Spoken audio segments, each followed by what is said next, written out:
Rob, thanks very much. You bet. Coach, you mentioned, this is Nick down in Boise. You mentioned that that Nate has been playing better with doing a lot of things, but still you look at the numbers and the completion percentage and that kind of thing, and how much can he get better just by making better throws or having receivers hold on to the ball, or is there some other issue there? Oh, I think if you're going to look at the statistic numbers there, the completion percentage in those, I think that we could. I think you see those numbers jump by him fixing maybe 3 throws a game and retrievers fixing maybe 3 or 4 a game. That where that ball is getting thrown and it's either getting caught or they're where they belong, or that throws on the money. Some of those that go down as incompletions, I'm also telling him, hey, that's a great job. It's locked down, covered, and you're throwing it away. That's a great decision. So, that could come up a little bit. I'm not going to stand here and tell you that he's John Elway yet, or that any of our other guys are perfect either. I mean, he's a sophomore that's going into his he's going into the 6th ball game of his second year playing college football. Can he get better? Absolutely. Do I believe in him? Absolutely, I do. And where people get critical of some of his numbers and some of those things, that there's more than just a quarterback that goes into the passing game. And but I do see him getting better, and I do see how he can and will, and I also see how the guys around him need to be able to do the same thing.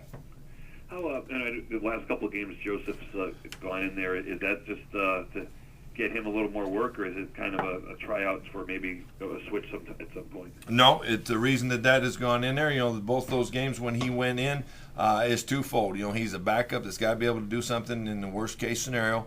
Also at that point in time, as much as I'm competing, calling timeouts so we can try to get every second out of the game against San Diego State, but. With that last possession, time was absolutely against us at that point in time. We weren't going to be able to win that game at that point in time. Yeah. And rather than have my starting quarterback get hurt because of whatever could happen, that's why he was standing on the sideline next to us. Okay. It is not a competition. Okay. Rob, it's Matt and Lewis. Hi, Matt. It's WAC games the rest of the way. Yes, it is. Is that, do you kind of like being in that spot now?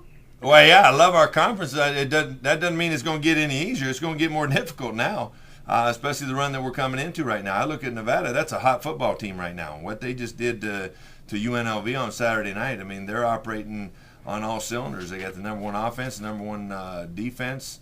I thought Vince Young had gone to the NFL, but evidently he's in Reno, Nevada right now, because he's wearing number 10 and he's flying around all over the field. And that kid is, Kaepernick is a hell of a player. And I like being in the WAC. I like being the fact that this one's at home. And I like the challenge. We got a great football team coming in here to get after us this weekend. And we're going to get after them. Do you have to do anything special to try and go against that? Is he similar in how he attacks it the way that the Utah State guy did in that game to you? I would say not. No. Okay. No. This. I think Kaepernick is much more polished. They've got an attack that they've been working on with him, and they're good at what they're doing and enable him to take over the ball game. And their game with Vegas. He was accountable for over 400 yards and 5 touchdowns himself. That's pretty powerful. And, I know you worry about, you're concerned with both the running and the throwing that he does. Mm-hmm. Do you have to key on one more than the other?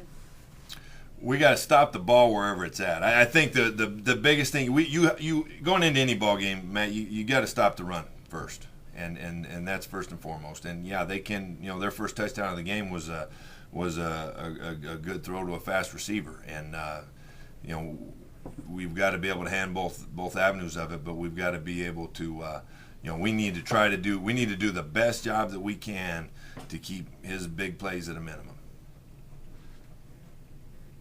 You mentioned Shallow on the sidelines with you. Mm-hmm. Do you think have you talked to him about? Does he have a future in coaching? He would definitely have a future in coaching, and we've talked about a lot of things over time. I don't know that he's got his mindset exactly what he'd like to do yet, but I do think there's some thoughts of his that coaching might be a possibility for his future.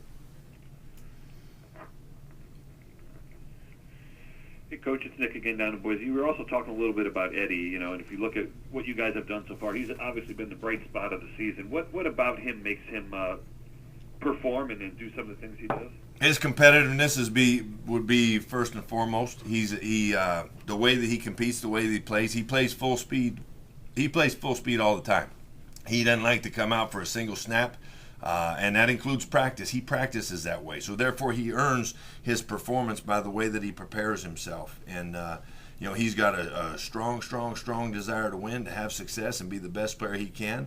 And is working hard. I think there's a part of him, he's a good leader as well. So I think there's a lot of him also that believes that by doing it, he can show others how to do it. And that's rounded up into just a few words, that has a lot to do with it. How about physically? What does he bring? Is he a real strong guy, real fast guy? Strong. He's got very good strength in his athleticism. He's got great hands. He's you watch him. I mean, he's out there going against defensive backs. We throw a ball to him in the flat or a hitch or different deals like that. You seldom see the first guy bring him down. He makes a move, and that guy misses, and then all of a sudden he's 10 yards down the field, and there's maybe 3 or 4 bodies on him they're eventually getting him to come down. I mean, he's got a strong will. Defensively, do you do anything different this week trying to keep their quarterback in check? Do you run different things, or just pretty much the same stuff you've been going over? We need to get better at executing our package, and we did that this last week. And we have parts. We need to have the parts of our package that fit what it is that they do with their running game and their throwing game, and be able to execute it. But certainly, number 10 has everybody's attention. Anything else? And hey, now I'm not taking anything away from their other guys. I think their other guys are pretty good players too. That receiver, number 4, he's a good player. That running back is a good player. I mean, they've done a good job. They've got some weapons. I just, 10's playing pretty special right now. Coach, what about is Shaw coming back this week? Or? I do not expect to have Shaw back this week. No, I don't expect to have Shiloh back this week either. And I would expect that Corey White would be with us this week, and I think those are the guys. You didn't lose anyone at San Diego State? We had some guys that were banged up, some guys that had to come in and out of the game. At this point in time, I expect that those guys would be able to play this week, Nick. All right. What was Corey's, an ankle? Knee. Knee, okay. Were you happy with the way Jeremy Jones took over for Shiloh this weekend? I thought Jeremy did some very good things in the game, and he responded to it. I thought he improved from the performance of the previous week, and it was more of a full-time role. I saw a lot of things that he did naturally that indicate to me that we're going to have a good player on our hands there. I thought he did do a pretty good job, yes, in an expanded role. Okay, is that it? That's it. All right. Hey, thanks, y'all. Rob, thanks. You bet. Take care.